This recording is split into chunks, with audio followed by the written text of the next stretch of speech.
सो आज हमारा ये टॉपिक है कि आज मैं आपको एक्सरसाइज 6.3 का क्वेश्चन नंबर 10 करवाने जा रहा हूं, क्लास 10 सीबीएसई।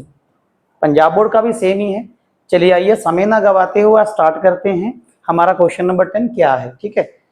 तो सीबीएसई की बुक में ये जो क्वेश्चन है, मैं क्वेश्चन पढ़ देता हूं। क्वेश्चन नंबर 10 है कि CD and GH are respectively bisector of angle ACB and angle EGF such that D and H lie on the side AB and FE of triangle ABC and triangle EFG respectively।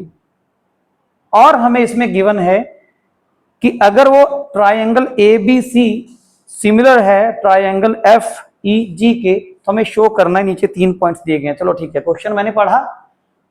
अब हम क्या करेंगे, मैंने एक बार में question पढ़ दिया आपको, ठीक है। अब मैं क्या करूंगा, साथ साथ मैं क्वेश्चन पढ़ूंगा और साथ साथ मैं क्वेश्चन का डायग्राम को कंप्लीट करते जाऊंगा, ठीक है।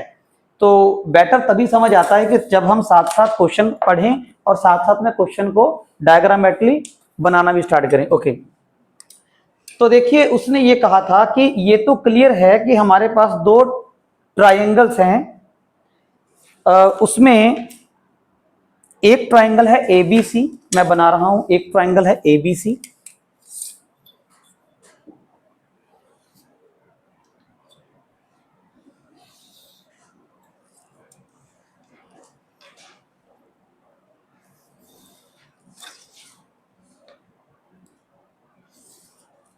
और सेकंड ट्राइंगल भी है हमारे पास,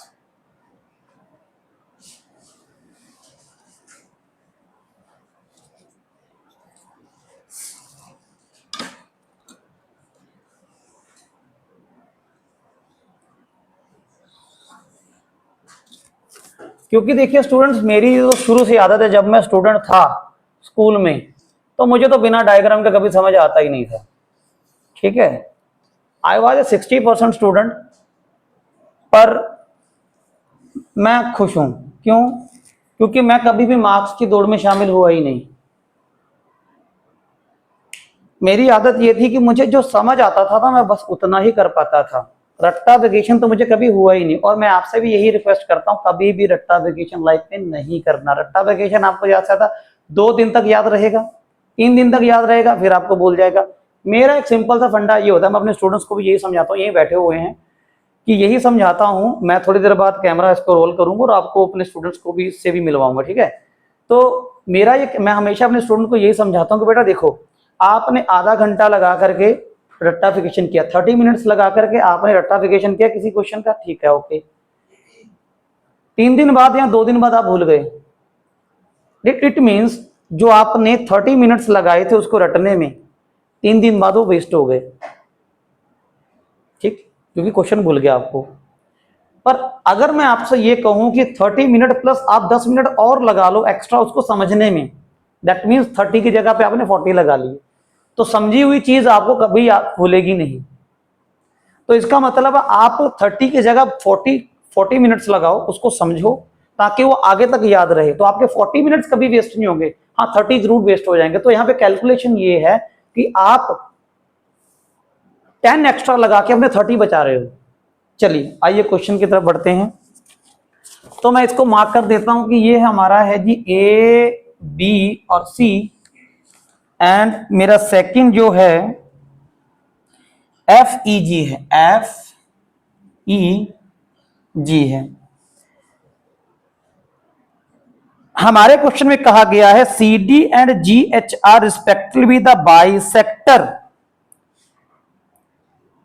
एक लाइन है CD बाइसेक्टर है, पर किसकी?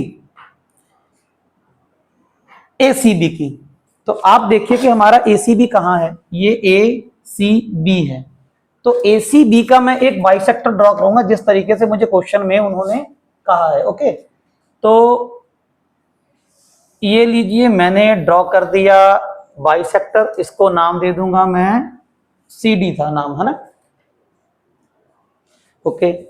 अब एक मैं GH ड्रॉ करूंगा जो G का बाइसेक्टर है, कुछ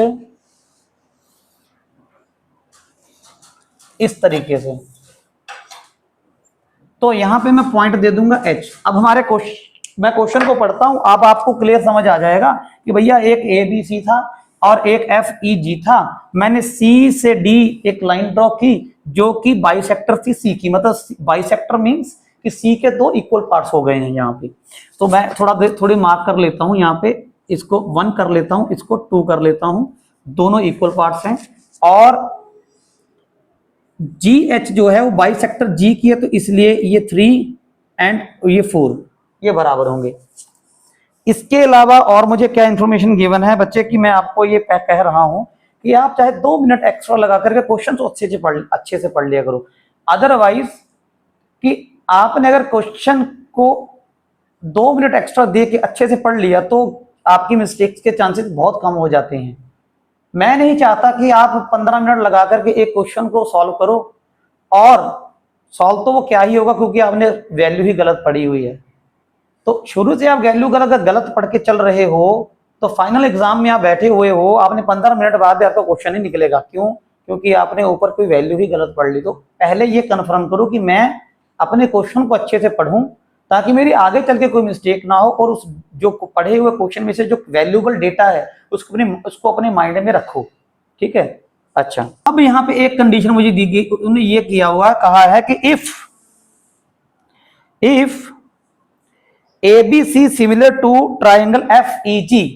चलिए कोई नहीं, हम अटेम्प्ट करते हैं अपने क्वेश्चन नंबर 1 को। हमें उसमें CD upon PA equals to AC upon FG। आइए नजर मारते हैं, CD कहां है, ये रहा जी आपका CD, और AC कहां है, और ये रहा आपका AC। PA कहां है, PA है जी आपका PA नहीं सॉरी ये GH है, सॉरी GH। तो GH कहां, ये आपका मतलब इस साइड का इस साइड के साथ रेशो दिया गया है, इस साइड का इस साइड के साथ रेशो दिया गया है। ओके,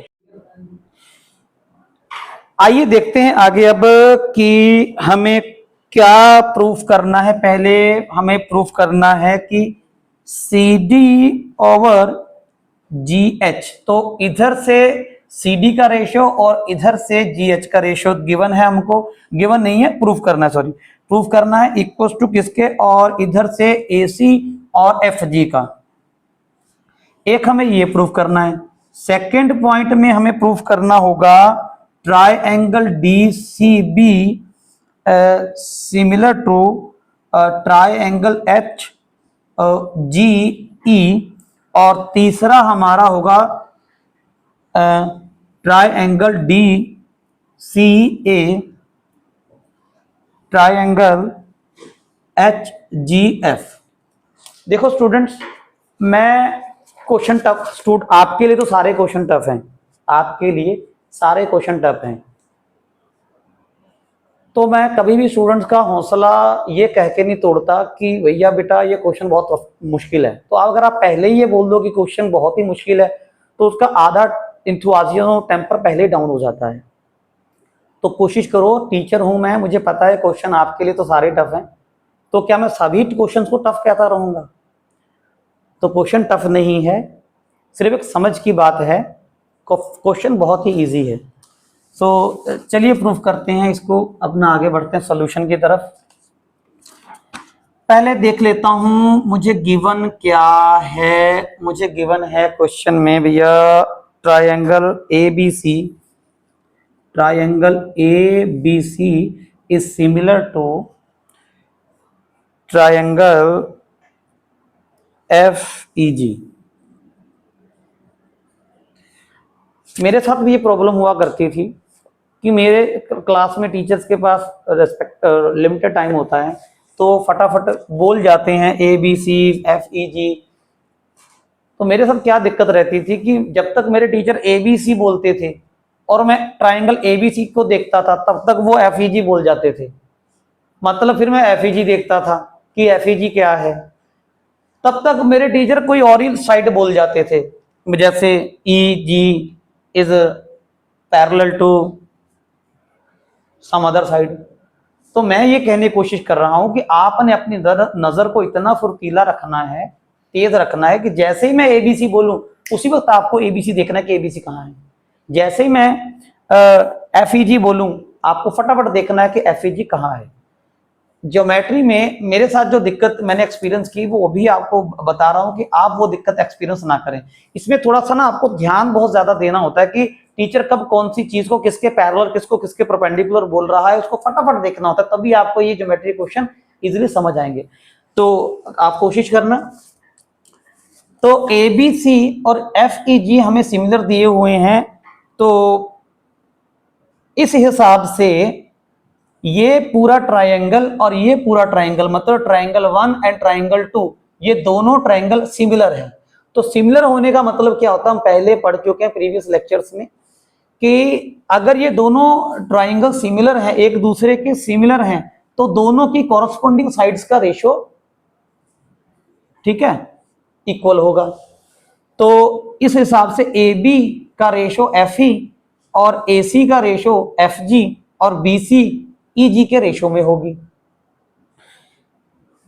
तो हम लिख लेते हैं कि अगर ये दोनों ट्रायंगल सिमिलर हैं तो सिमिलर होने की वजह से A B upon F E equals to A C upon F G and B C upon E G. ठीक है, ये मैं क्यों लिख रहा हूं, मैं इस वजह से लिख रहा हूं क्योंकि दोनों ट्रायंगल सिमिलर हैं। ठीक है जी, अब यहां पे नजर मारिए सी डी को, ये जो अंदर वाली साइड है और ये अंदर वाली साइड है, मुझे क्वेश्चन में इसका और इसका रेशो लाना है, सी डी और जी एच का। ए सी और एफ जी तो गिवन ही है क्योंकि इस वजह से ये रेशो में है। अब हम क्या करेंगे, हम इस ट्रायंगल 1 और इस ट्रायंगल 2 को पहले सिमिलर प्रूफ करने की कोशिश करेंगे।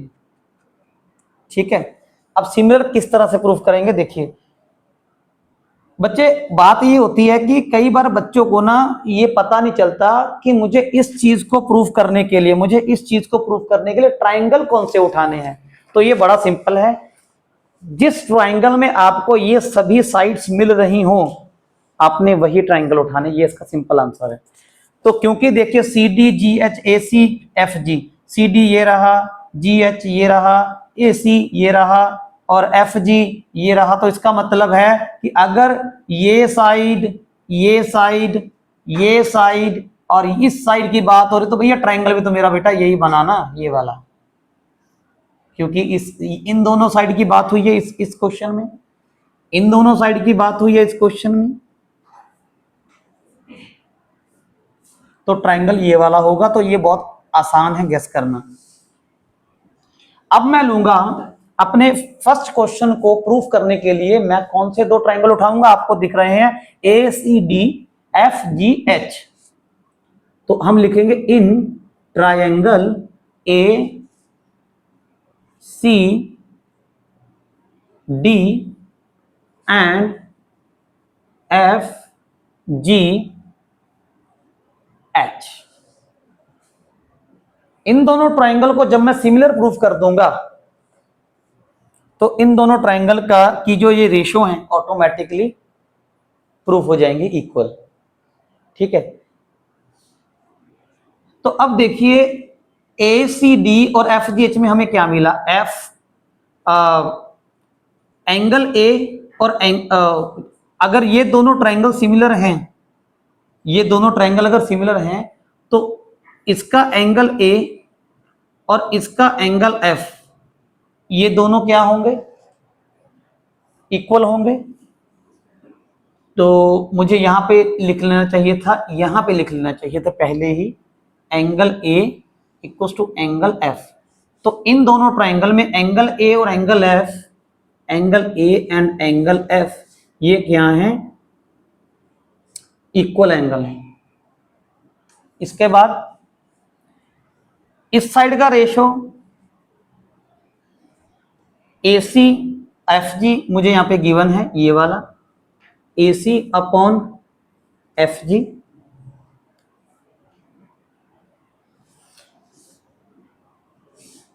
एक एंगल आ गया, एक साइड का रेशो आ गया। अब एक चीज और रहती है कि आप देखिए कि उसने ये कहा था C D is the bisector of C, तो इसका मतलब एंगल सी के 2 इक्वल पार्ट्स हुए होंगे। लेट्स से कि अगर ये एंगल सी 60 का था तो 30 के 2 पार्ट हुए होंगे। अगर जी मान के चलते 80 का होगा तो 40 के 2 पार्ट्स हुए होंगे। तो इस एंगल का इस एंगल के साथ रेशियो और इस एंगल का इस एंगल के साथ रेशियो इक्वल है। मतलब बाइसेक्ट होने से जो एंगल ए सी डी है और angle F F G H है, इस एंगल का रेशियो और इस एंगल का रेशियो भी इक्वल आ गया होगा। क्यों? क्योंकि ये दोनों ट्रायंगल क्या थे? सिमिलर थे। तो सिमिलर ट्रायंगल की कॉरस्पॉन्डिंग साइड्स का रेशियो और कॉरस्पॉन्डिंग एंगल इक्वल होते हैं। तो इस हिसाब से, क्योंकि यहां पे उसने पहले ही मुझे सिमिलर बोला हुआ था यहां पे, तो भैया सी और जी भी इक्वल एंगल थे, तो इक्वल एंगल के हाफ भी इक्वल ही होंगे। तो मैं क्या लिखूंगा यहां पे, एक और चीज लिखूंगा, angle A C D equals to angle F G H,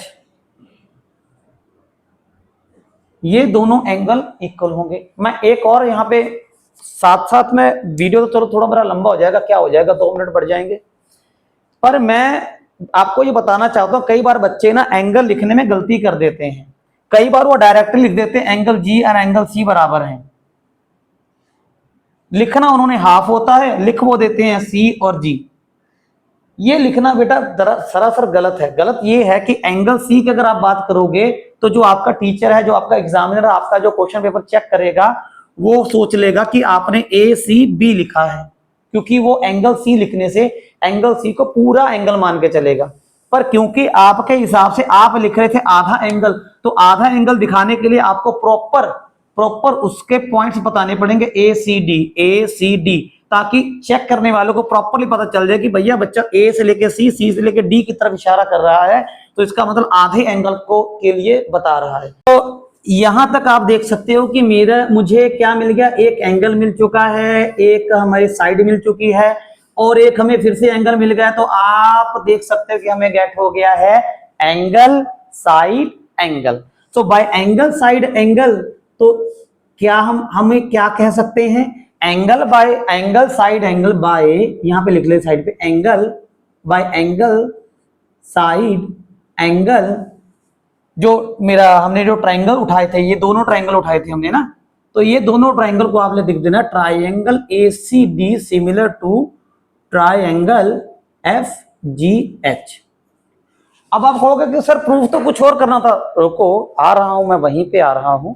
अभी हमने ट्रायंगल को सिमिलर प्रूफ इसलिए किया है ताकि अब मैं इनकी जो मुझे रेशो पूछी गई थी वो रेशो आसानी से लिख दूं। तो जब ये ट्रायंगल और ये ट्रायंगल सिमिलर प्रूफ हो गए, तो इसका मतलब इस साइड का रेशो और इस साइड का रेशो भी मुझे मिल गया। तो हो गया जी हमारा क्वेश्चन पार्ट 1, इस क्वेश्चन का पार्ट 1 सॉल्व हो गया। C D over G H equals to A C over F ji.